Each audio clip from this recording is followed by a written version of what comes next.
So welcome to the next session. The next session we're going to look at DNA-protein interactions.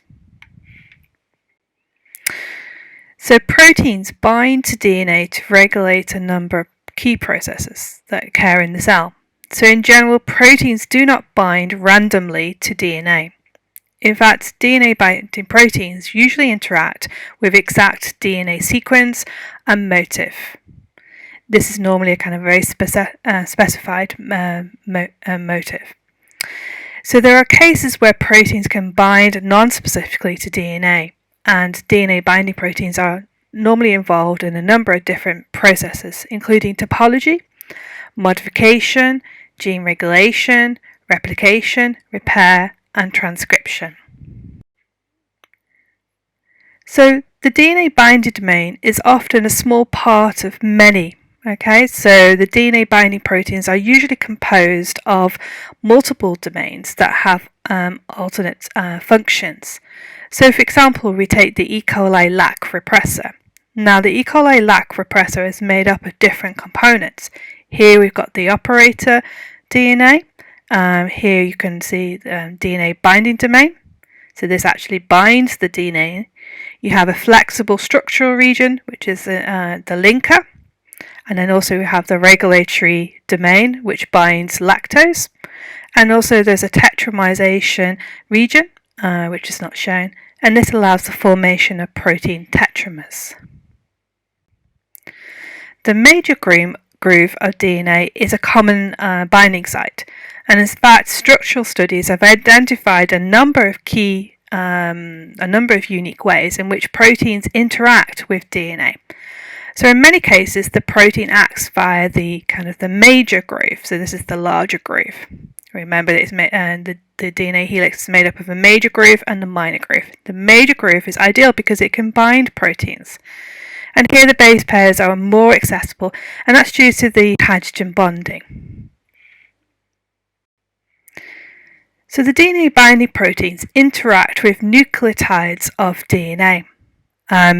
We call them DBPs for short. They bind either specific sequences of DNA or in a non-sequence specific fashion. Although the major groove is actually the principal interaction site, it is not unique. So there are many cases of DNA binding proteins which bind via the minor groove and also the sugar phosphate backbone. But in all cases, the amino acid side chains in the protein help to mediate molecular complementarity between the protein and the DNA target. And it's a combination of factors that allows the complex to form. And in fact, structural studies, principally through X-ray crystallography, have provided detailed analysis of DNA binding domains, of which there are many. And here are some examples on the slide. We've got Helix 10 helix, zinc fingers, Leucine zipper, Helix loop helix, winged helix. So the Helix 10 helix DNA binding domain. This was actually first discovered by Matthews et al. In 1982. And this is while they were studying proteins from bacteriophage Lambda and bacterium E. coli. The proteins Crow, Cap, and Lambda were found to have a sequence of 25 amino acids that were involved in the DNA binding. And these proteins were recognized by a particular sequence of DNA via the major groove. The Helix 10 helix, this is composed of two helices, alpha helices, which have short extended amino acids between them. So here you have the alpha helices, and then you have the short extended amino acids between them. And the proteins bind as a kind of homodimer to the DNA. Note that the protein binds as a homodimer, so that's really important to note that. So it's the recognition helix which is actually responsible for identifying the DNA target sequence. And base recognition occurs primarily via the hydrogen bonds, and that's between the recognition helix and the DNA major groove. And in fact, the hydrogen bonds are also made up of those sugar phosphate backbone. And the interactions that we see here, we've got the van der Waals and the electrostatics, which are responsible for the remainder of those interactions. The helix turn helix motif is actually stabilized via hydrophobic residues between the first and recognition helix, which are the kind of the white amino acids noted on here. Whilst the water molecules are frequently involved in networks of hydrogen bonds. Here you can see the E. coli lac repressor, and this is the recognition helix, and here is the major DNA major groove. And you can see how it kind of fits within that kind of DNA major groove. So many helix turn helix proteins bind as dimers. So in the previous example, the lac repressor binds as a homodimer, and both equivalent binding sites make the same interactions to DNA with the same sequence. So the DNA sites at which they bind are said to be palindromic. Remember, we've come across this term before when we've looked at restriction enzymes. So the sequence on one strand is actually repeated as a complementary fashion in the reverse order. And this kind of the binding site for then E. coli lac repressor appears as this as the palindromic sequence. And here you have the nucleotide between the palindromic sequence. The zinc finger binding DNA binding domain. Another major groove interacting with motif is the zinc finger. Most obvious feature of this domain is the zinc atom. So here we've got the zinc atom, and that's collated by two cysteines and two histidine residues. So here we have the two histidine and the two cysteine residues. Now these residues occur in a characteristic sequence motif. So X, cysteine X, histidine X, histidine X. So there's numerous examples of this domain, especially in proteins involved in gene regulation. And the four residues that collate the zinc ion are held in position by this kind of 3D structure of a finger kind of polypeptide. And the stabilizing structure is composed of two-stranded beta hairpin and a single alpha helix. So multiple zinc finger motifs are usually present in tandem along a polypeptide chain. These are linked by only a few residues, so often threonine, glycine, glutamine and lysine. So for example, we take the Synapse levis transcription factor 3A, known as TF3A, bound with 31 base pair of the 5S ribosomal RNA gene promoter. An individual zinc finger binds DNA weakly, but simultaneously interactions involving a number of fingers which increase the binding substantially. So here you've got zinc finger here it is zinc finger 2, 3, 4, 5 and 6. So where there's like a hairpin, a beta hairpin, you won't get a zinc finger binding. So each finger contacts 3 adjacent base pairs in the major groove of the DNA, and these proteins are therefore of modular construction, and each zinc finger can have a different binding affinity.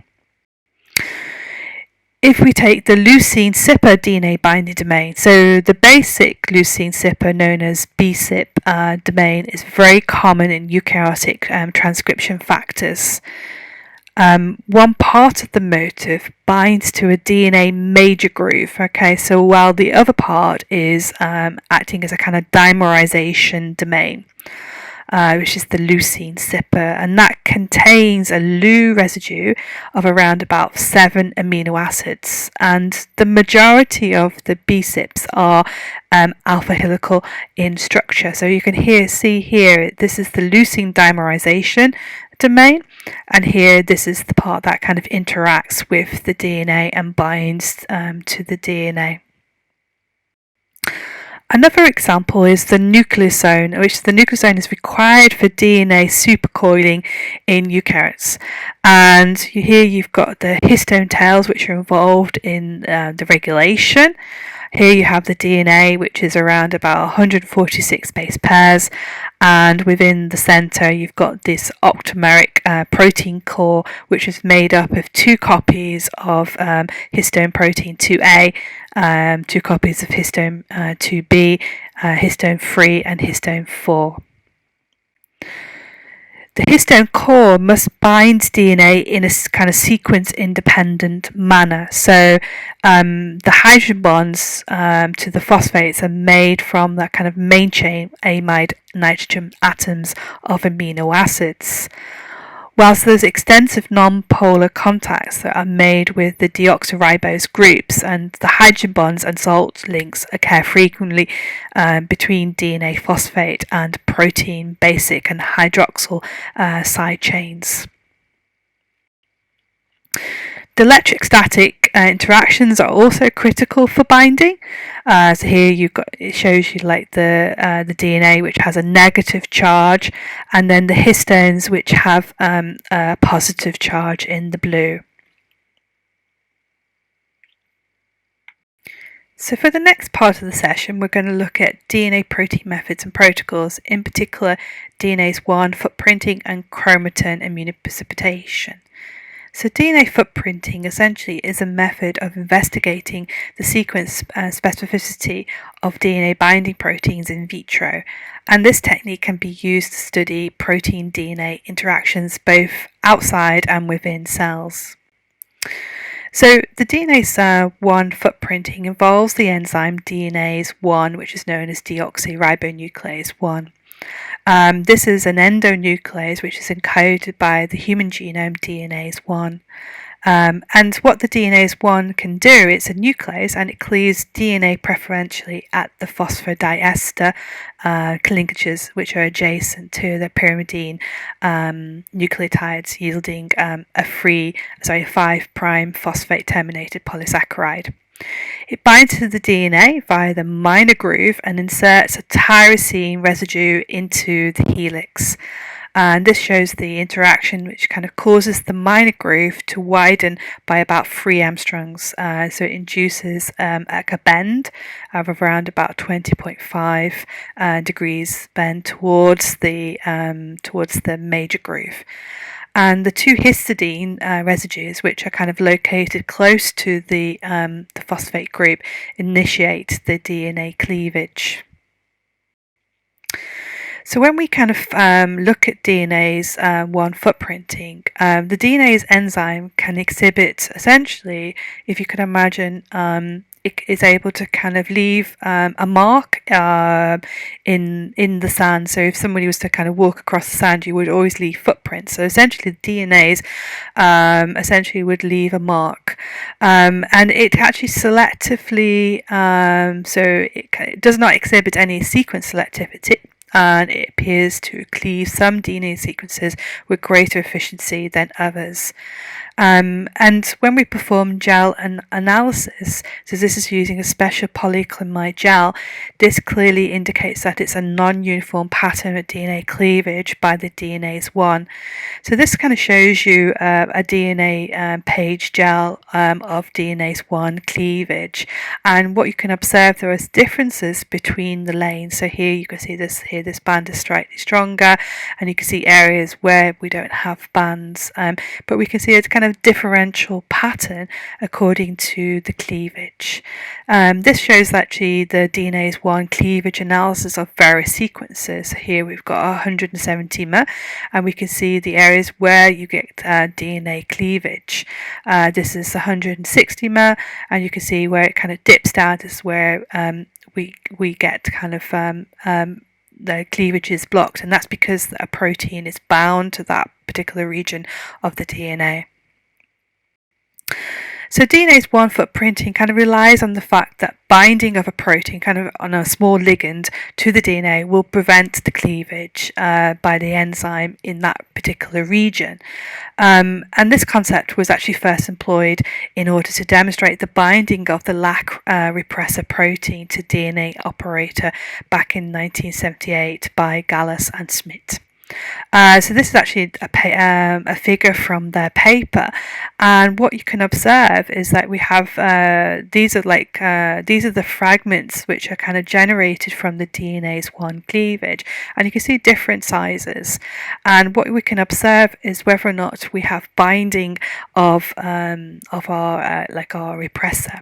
And you can see that here, where you don't have any banding, that means that don't have any products. This means that we have protein bound to that particular region, so indicating that it's protected from the DNA's cleavage.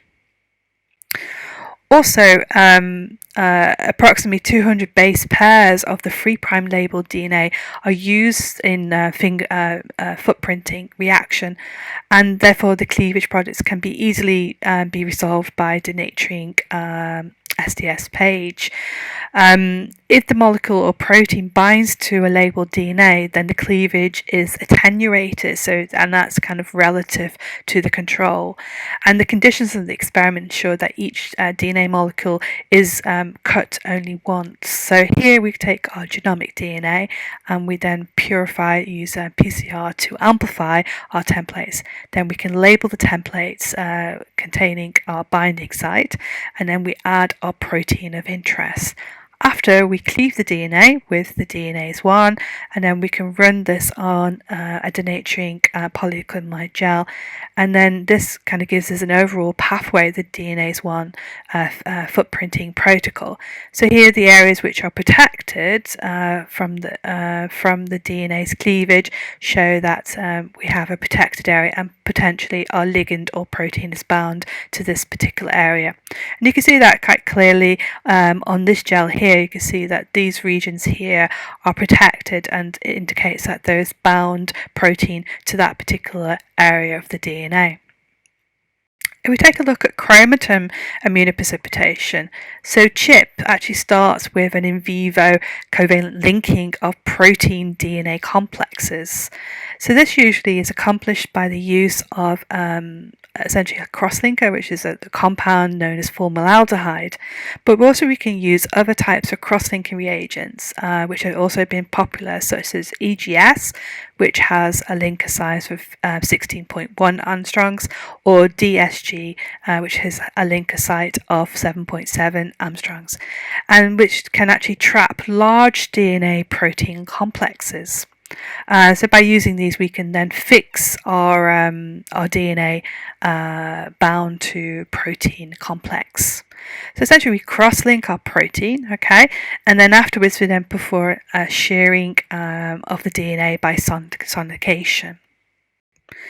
So this is a kind of graphic which depicts the main aspects of formaldehyde reactivity in the cells. So here we have our formaldehyde, okay, and also our quencher. The formaldehyde can pass through the membrane, okay, and then it can then interact with our protein and DNA to cross-link them. Here, this is our DNA, and this is the histone proteins, and we can also cross-link the histone proteins to our DNA. So it kind of produces then a protein DNA cross-link. If we look at the chemical reactions occurring during formaldehyde cross-linking of the biomolecules, in step 1 we take our protein plus our formaldehyde, which will produce a methyl plus, and then when we remove water, this then generates our shift base. In step 2, we take our shift base and then add in our DNA or protein. This then produces our cross-linked product. And an example of protein DNA cross-link. So we can get cross-linking via the lysine residues of a protein, and also we can get cross-linking via cysteine residues of a protein to our DNA chain. So for the continue with the chromatin immunoprecipitation, so after we've cross-linked and then sheared, then we can perform cell lysis. So this involves extracting the cross-linked DNA and protein complexes. We use a lysis buffer which is optimized to dissolve the cell membrane with detergents, and the typical detergent buffer contains 20 millimolar tris, pH 8, 0.585 millimolar potassium chloride, 0.5% MP40 as a detergent, and protease inhibitor. The nuclease lysis buffer is a 10 millimolar tris HCl at pH 7.5, 1% MP40, 0.5% sodium deoxycholate, and 0.1% SDS. The immunoprecipitation is used to isolate protein of interest. So we use immunoprecipitation to isolate proteins, and to do that we add in beads which are attached to our antibodies, and these antibodies then help to kind of pull down or immunoprecipitate our target protein. Now this step kind of removes any kind of background and enriches the target complexes considerably.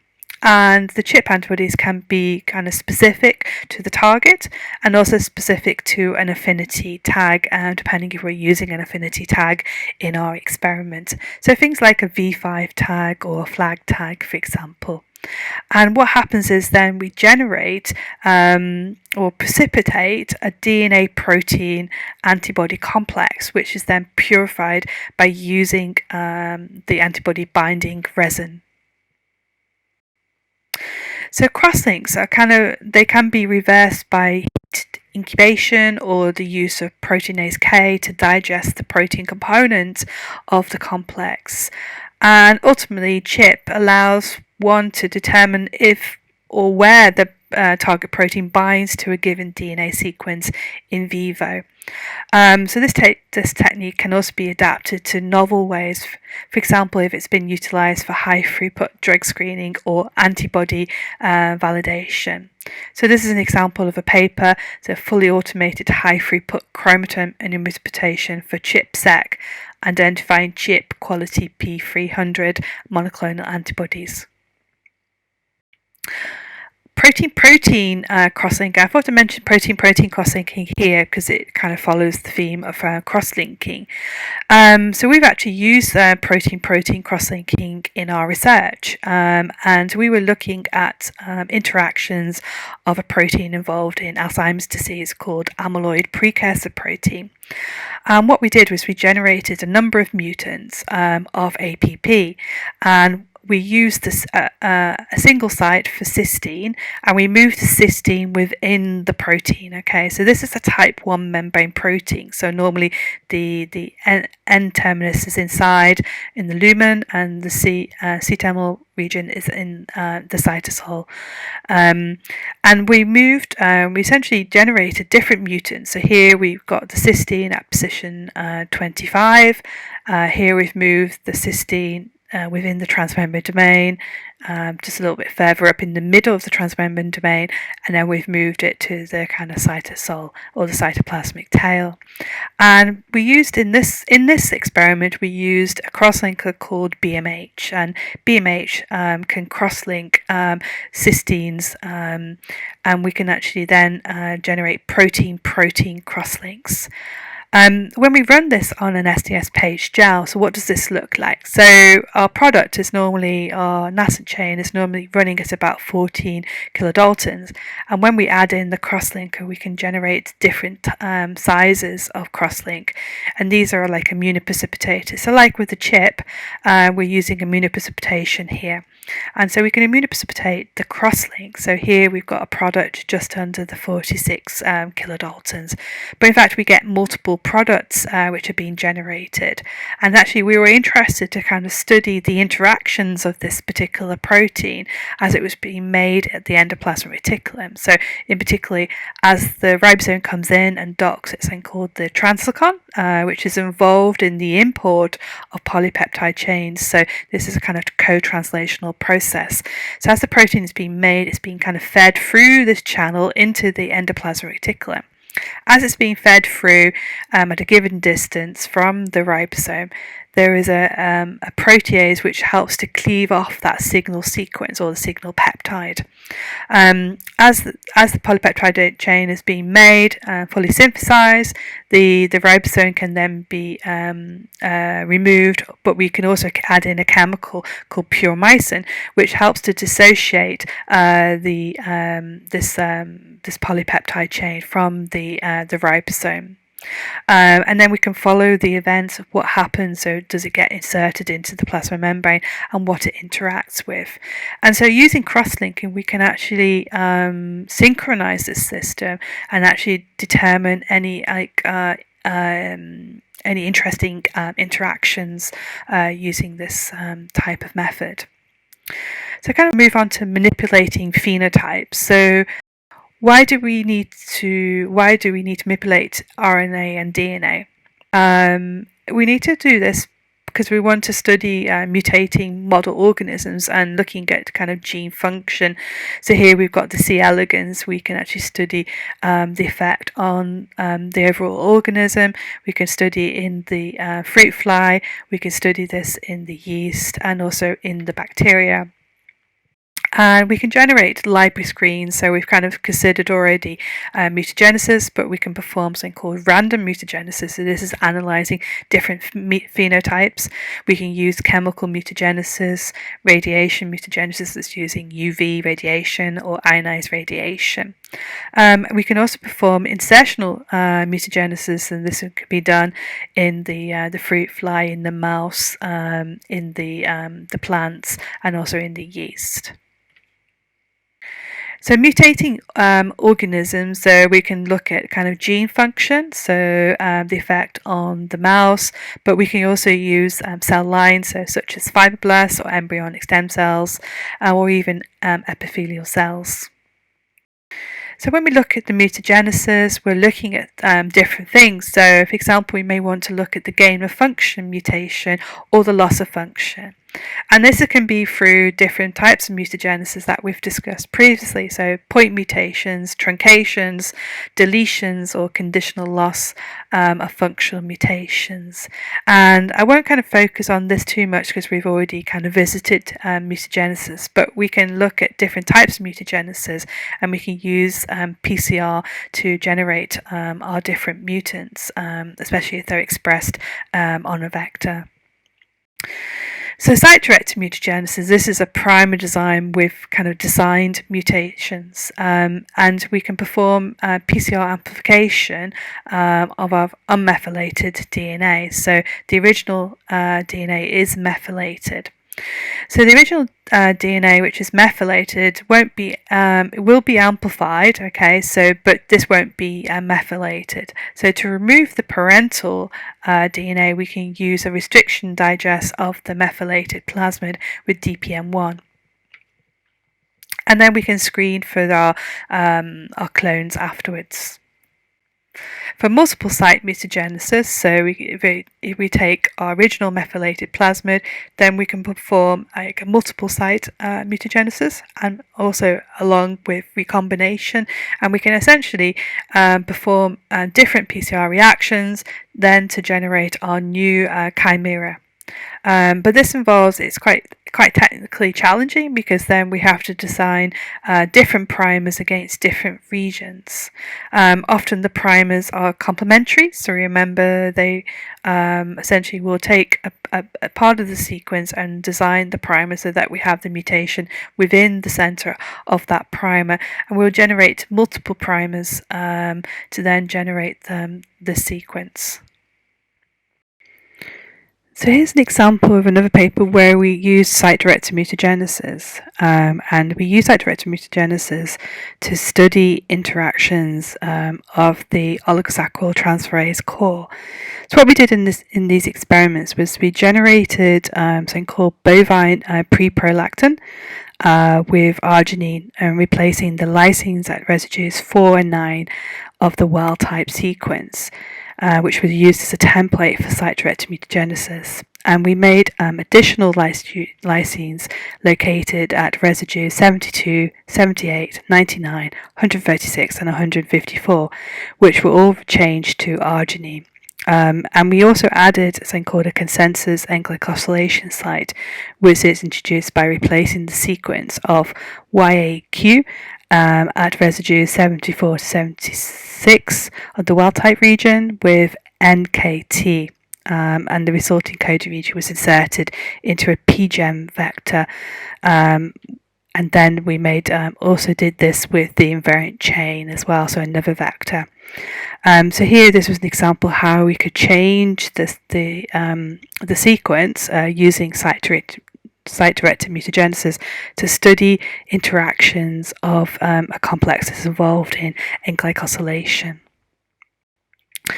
So we can also use knockout mouse models, and this is kind of a procedure for making mixed genotype blastocysts. So we can take the mouse blastocysts and collect the embryonic stem cells, and then using electroporation we can then insert by homologous regions, we can insert our a gene of interest along with the neomycin, and we can then use it by homologous recombination, select with resistance marker, and then knock out our particular gene. For conditional knockout mouse models, a model experiment in genetics using the Cree-Lox system. Here we have the Lox flux mouse, which has the target gene under the gene expression of the Lox. Also, we have a GFP gene. We can cross the mice which have the Cree mouse, which Cree is a recombinase, and the premature stop sequence, which is present in the flux mice, is removed from cells that express the Cree recombinase when the mice are bred together. So here we get the cells with active Cree recombinase and the cells which lack active Cree recombinase. Transgenic mice, so this is kind of a breeding scheme for producing knockout mice. So we can take the blastocysts, which are containing cells that are kind of both wild type and also knockout mice. They're injected into the uterus of a foster mother. This then produces offspring, so you get like the chimera and also the wild type.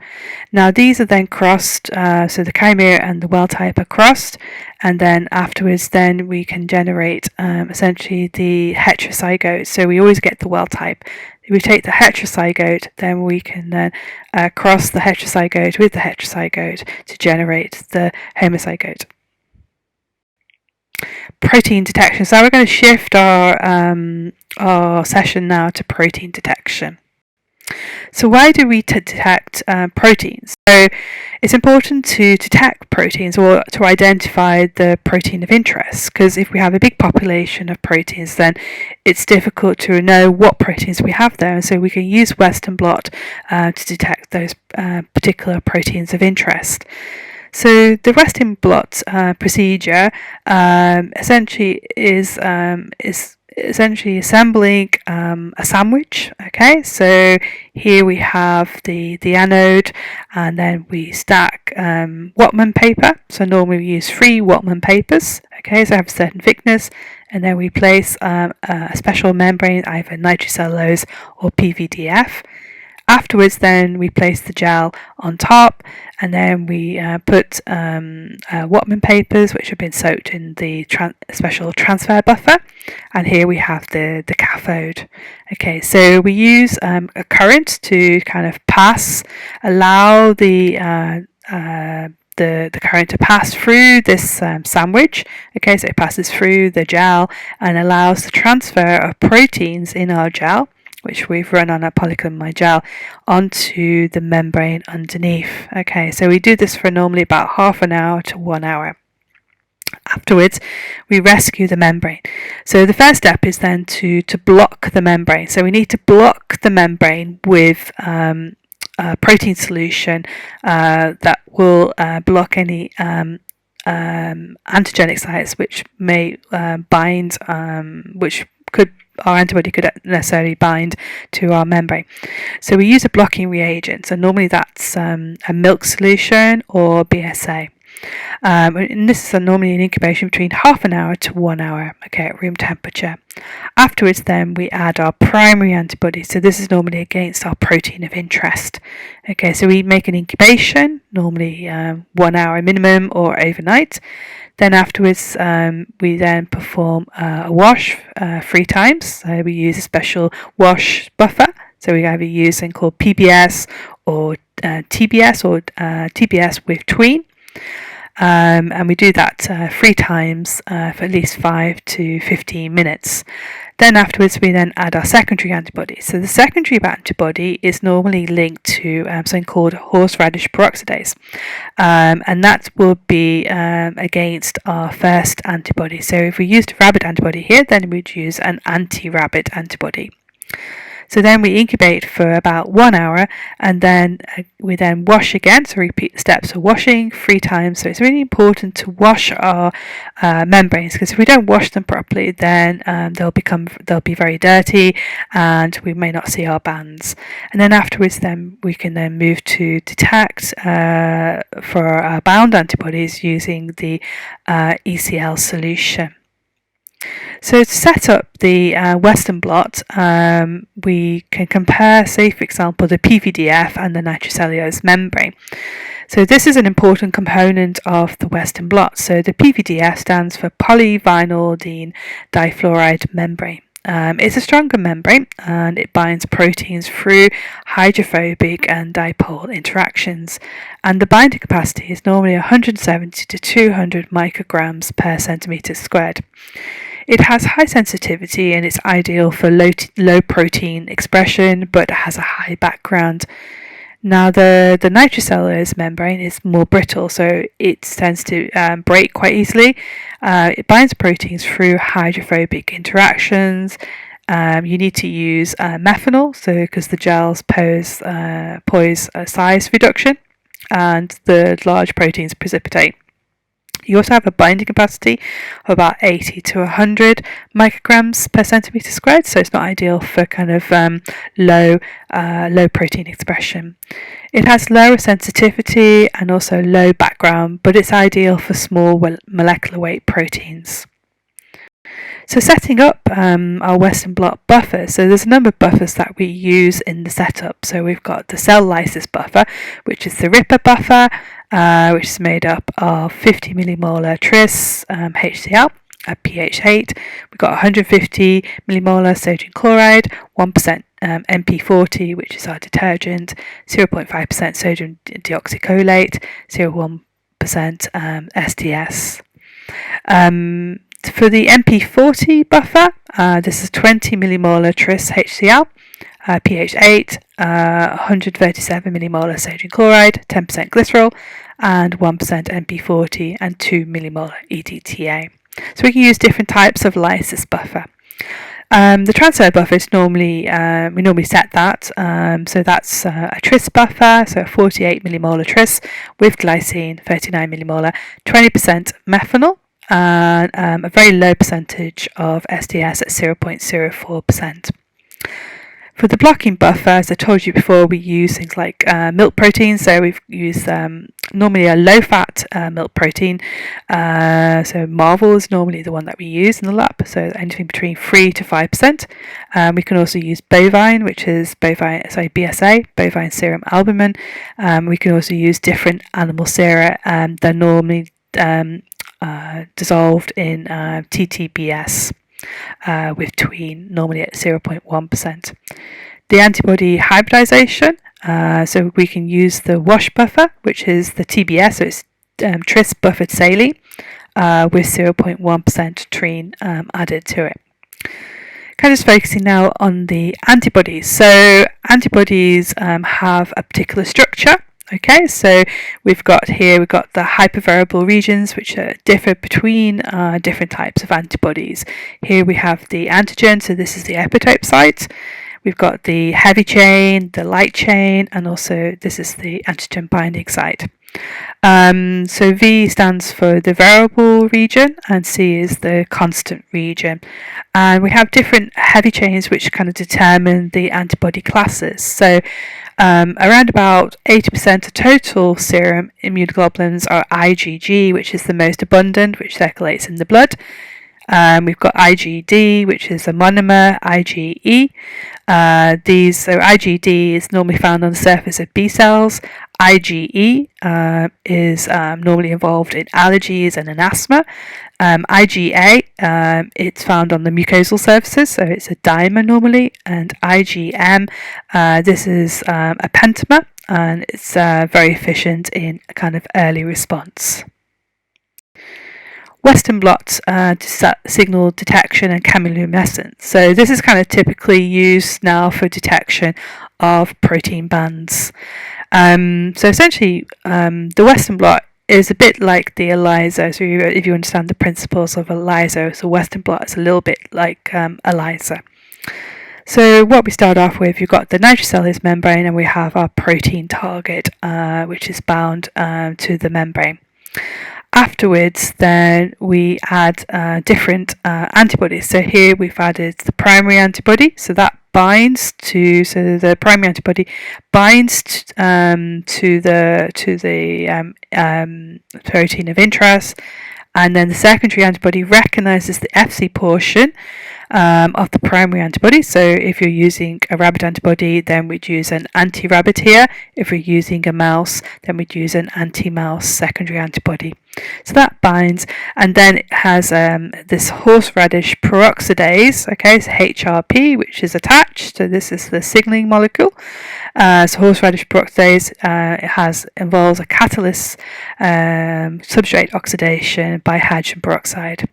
So hydrogen peroxide plus luminol produces light, okay, so with a free amino phthalate with a mission spectrum of 425 nanomolar. And HRP is normally the best one to use in this case, but there are other types of signal detection, so we can now start to use fluorescence. Antibody choice, so monoclonal versus polyclonal. So normally monoclonal actually is much better because the antibodies which are made using this are kind of cloned, which are kind of unique from white blood cells. All the subsequent antibodies derived this way kind of can be traced back to the kind of parental cells. So the mouse can be challenged with an antigen, okay, so, and the spleen cells will then be fused with melanoma cells, okay, so they're fused to make the hybridoma, and they're cultured then in a special media called HAT, which is hypoxane minoterin faridine medium. So these are then grown, and the cells then produce antibodies, so they produce them and are secreted into the media, and we can then harvest the monoclonal antibodies. So when we do Western blots, we do actually have to kind of troubleshoot many antibodies that we use, and so we may get strange results sometimes when we do Western blots, and so understanding why we get these kind of strange results helps us then to kind of troubleshoot. So sometimes you get no signal, and that because we've not loaded enough material or the transfer's not worked. We get dirty blots, so we see something like this, you get like streaks, and that's maybe because we've not washed our blots correctly, so that's often due to a kind of a washing problem.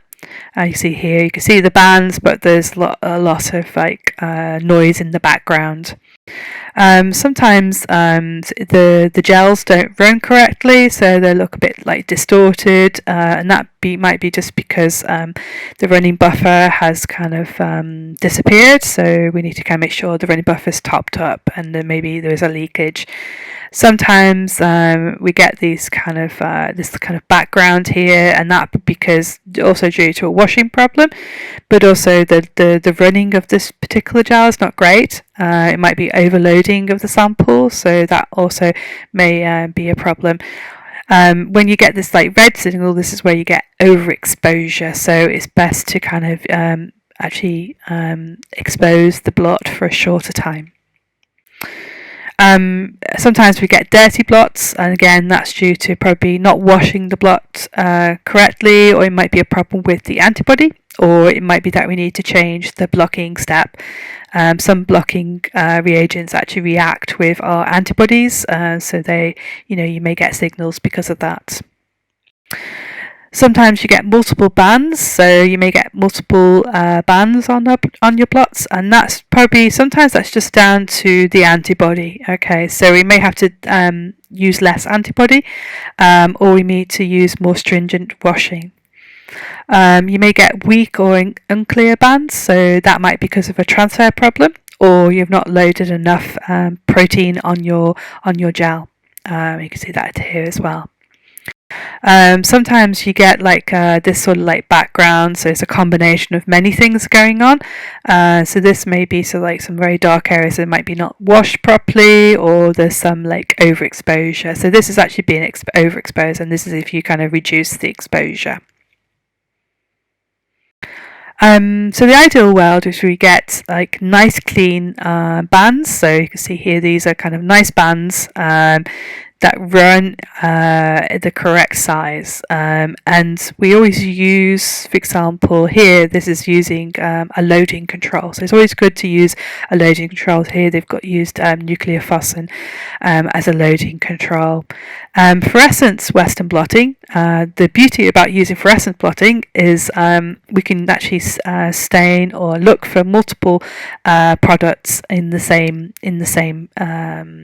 blot. So here we've looked for GLUT4 and GAPDH, and we can stain with different fluorescent antibodies.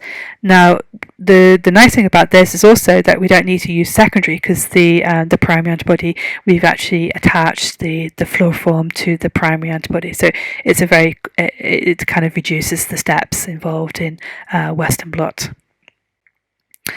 Something to bear in mind is looking at the protein size. So we need to always add a molecular weight marker, and there are different types of protein ladders, so which we can load. So we can use ones which we can see staining with Kamasi. We can see some which are stained with fluorescence, or we can see some which are stained with the chemiluminescence. It's really important to take a picture of your blot. Okay, so we normally take a picture using the colorimetric camera. So then we can then overlay this image onto the image that we generate when we add our ECL solution.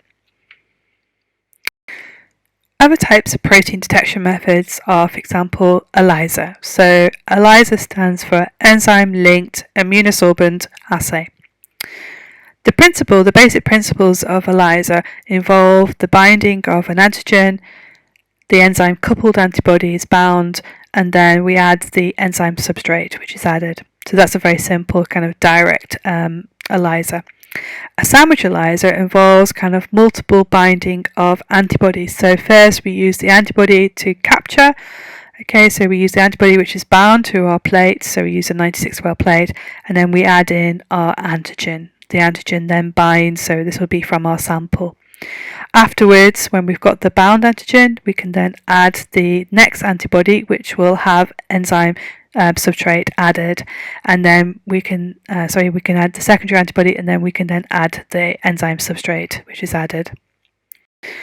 So this actually shows the result from an enzyme-linked immunosorbent assay. So essentially we'll see a colour change, okay, so normally from clear to this yellow colour. So initially when we add a reagent called TMB, it turns blue, and then afterwards when we stop it, we add in sulfuric acid, and it changes the colour then to this yellow colour. So the darker the yellow colour, the more product that's present.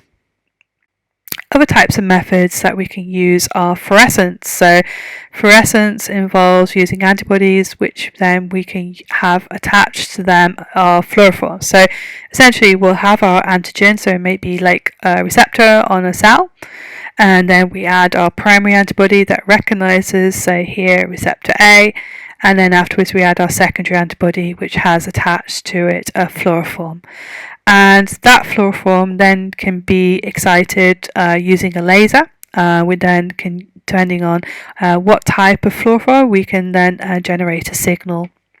There are different types of fluorophores, so depending on the microscope that you have, you can use fluorophores to detect different ranges. So we can use fluorophores that will detect for example, the blue range, so the cascade blue. So DAPI, which is often used as a DNA stain, will detect for kind of the blue range, so it's about 400 nanometers. The green range, which is like GFP, that will detect around about 488.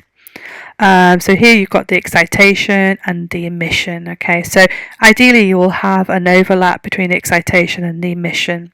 Okay, and then we have all different types of fluorophores. So you can see they've got ones which are called strawberry, cherry, plum, raspberry. We even have yellow ones, we have orange ones, fluorescine, which is green. Yeah, all sorts of different weird and wonderful colours. So these are examples of some images that you can generate using different types of fluorophores. So here we've got the DAPI, which stains the nucleus, and here they've stained with FITC, which you can see there's an overlap of the DAPI and the FITC. And this protein actually binds, is found in the nucleus, so we can see that there is overlap of this protein. Here again, this is also staining with the green fluorescence, so like a GFP. Here we're staining with a DAPI, which stains the nucleus, and then you can merge the image to look at like co-localization of a particular protein in the cell. So actually with this we can then even do single molecule look at particular molecules, and we can see if they interact with each other, and this is actually really cool. But essentially we can take our gene fusion and we can add in our fluorescence, so we can use a GFP for example, and this then doesn't involve using antibodies, so we can actually fuse our particular gene to the fluorescence, so we can use all different, like one called like M-cherry, GFP, all sorts of things, and we can generate some really fantastic images like this. Anyway, that kind of finishes our session for today. So just kind of I've given you some further reading here. So there's a chapter 5 in Keith Wilson. This is the Biochemistry and Molecular Biology book, 6th edition. It's available at CCCU as an ebook, and have a look at molecular biology, bioinformatics and basic techniques. There's two websites here. So actually this is the Thermo Fisher. This is actually quite a nice website looking at methods detecting protein DNA interactions. This is actually there's a nice little handbook that you can download. And there's also a YouTube video looking at Western Blot. It's available from Bired. Anyway, thanks for listening, and I look forward to seeing you in the session.